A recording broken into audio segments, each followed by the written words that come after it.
News फटाफट 8 reporter Surendra Indora. गाँव के आदमी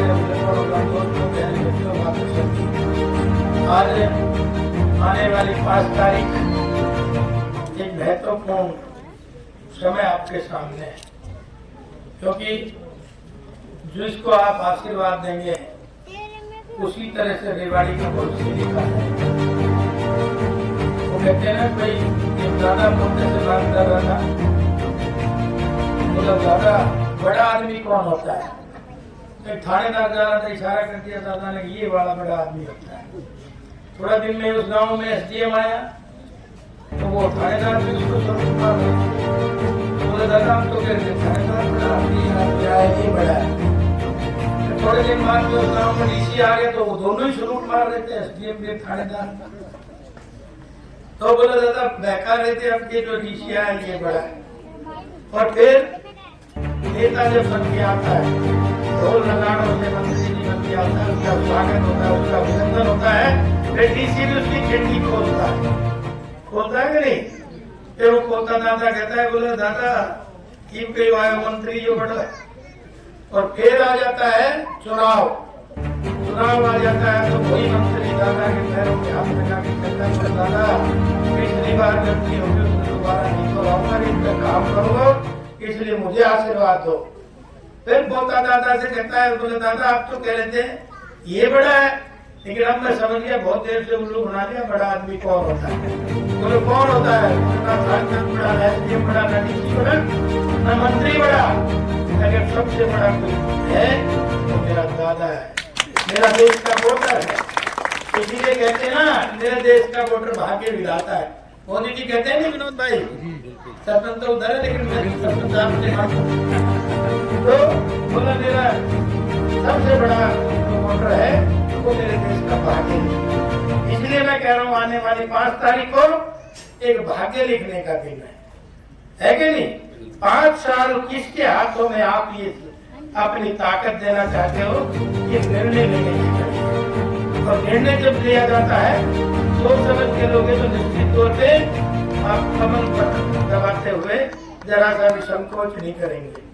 क्योंकि जब हम सोना खरीदने जाते हैं तो एकदम सुनार से कट के आ जाते हैं, और जब नमक खरीदने जाते हैं तो 4 दुकानों को भाव पूछते फिरते हैं, पूछते नहीं। 100 रुपए की सब्जी लाते हैं तो उसको उलट-पलट के देखते हैं, ताजा है, गली हुई है, भेजते ना। और अगर 5 साल का भविष्य लिखना हो तो किसी न किसी उसमें आ ही जाते हैं लपेटे, तो अपना विवेक खो गए। तो जब से आपने आदरणीय मोदी जी को अपनी ताकत दी, तो विश्व में आपका डंका बज रहा है ना? क्यों जीत जी? बिल्कुल बज रहा है। क्योंकि मैंने तो प्रत्यक्ष में देखा है, जब यूक्रेन और रूस का युद्ध चल रहा था तो 40,000 भारतीय हमारे स्टूडेंट फंसे युद्ध के दौरान, निकल नहीं पा रहे थे। मोदी जी के नेतृत्व में युद्ध को भी रुकवाया और 40,000 आदमियों को सकुशल वापिस लेके आए कि नहीं आए? नरेंद्र मोदी जिंदाबाद, नरेंद्र मोदी जिंदाबाद। उन्होंने कहा कि हम पहचानेंगे कैसे ये भारतीय है। उन्होंने कहा जिसके हाथ में तिरंगा झंडा हो समझ लेना ये भारतीय है। तिरंगे झंडे की ताकत, उसी झंडे को लेके भारत बांग्लादेश का आदमी भी निकल के आया और पाकिस्तान का आदमी भी निकल के आया कि नहीं? इसी तरह से म्यांमार में हमारे 5,000 लोग बचे, तो उसमें भी युद्ध रुकवा के 5,000 लोगों को अभी एजेंडा की बात की आपने कि भारतीय जनता पार्टी ने एजेंडा दिया और कांग्रेस भी लेके आई। 25 लाख रुपए चराई योजना की उन्होंने बात की है कि वही कार्य करवाएंगे, जबकि आपकी पार्टी का 5 लाख रुपए था और अभी 5 लाख की बात है। इस तरह इसको देखिए, उन्होंने तो बोलने का ठेका ले रखा। 4 महीने पहले कह रहे थे कि हम आरक्षण को मिटने नहीं देंगे, अब कह रहे हैं आरक्षण इसको हटाएंगे। और दूसरा आपने कहा कि भाई हमने ही चराई योजना शुरू करी, आयुष्मान योजना भी शुरू करी थी, जिसमें 5 लाख तक का मुफ्त इलाज करने की गारंटी लोगों को दी थी, और आज उसको हम 10 लाख करेंगे। और 70 लाख 70 की आयु से ऊपर वाले 15 लाख की आयु मान लेंगे, तो हम तो बोलते हैं वो करेंगे। हमारा मैनिफेस्टो में ये है, और किसान की सारी 24 की 24 फसलें खरीदने, MSP में खरीदने की गारंटी दें। अभी एक है ना पेंशन की बात की उन्होंने एजेंडे में कि 6,000 रुपये पेंशन ओल्ड एज में। भारतीय जनता पार्टी में कल लाई जाएगी, दिन तक तो आई गई है। क्या 6,000 पेंशन जो पॉसिबल ये है? करने वाले होते हैं तब इनका राज था। इन्होंने 10 साल में हुड्डा साहब ने 700 रुपये बढ़ाए थे। कितने बढ़ाए थे? 700 बढ़ाए थे। और हमने कितने बढ़ाए 10 साल में? 2,000 रुपये बढ़ाए।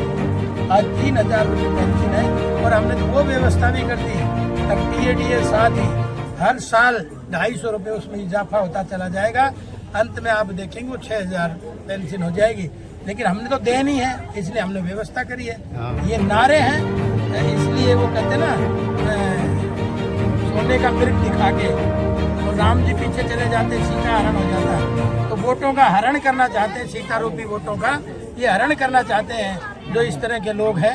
मैं वो तो नहीं कहूँगा कि रावण सीता हरण कर ले गया था, लेकिन ये इस तरह के लोग हैं, ये उसको हरण करना चाहते हैं। मैं कहा कि आपको नवीन कुमार की वोट पाना चाहते हैं, वरना तो 70 साल से व्यवस्था ठीक हो जाती। आज व्यवस्थाएं क्यों ठीक होने लगी? ओल्ड एज पेंशन का इन्होंने जो कहा बहाली की बात है, तो कितना सही मानते हैं कि सही है इन्होंने जो, या करेंगे या कर पाएंगे? नहीं। कौन ओल्ड एज कांग्रेस जो ओल्ड एज पेंशन बहाली की बात एजेंडे में नहीं, कांग्रेस कुछ कर पाएगी? मैं बताया ना, इनके तो झूठे नारे हो, झूठे नारों पे आज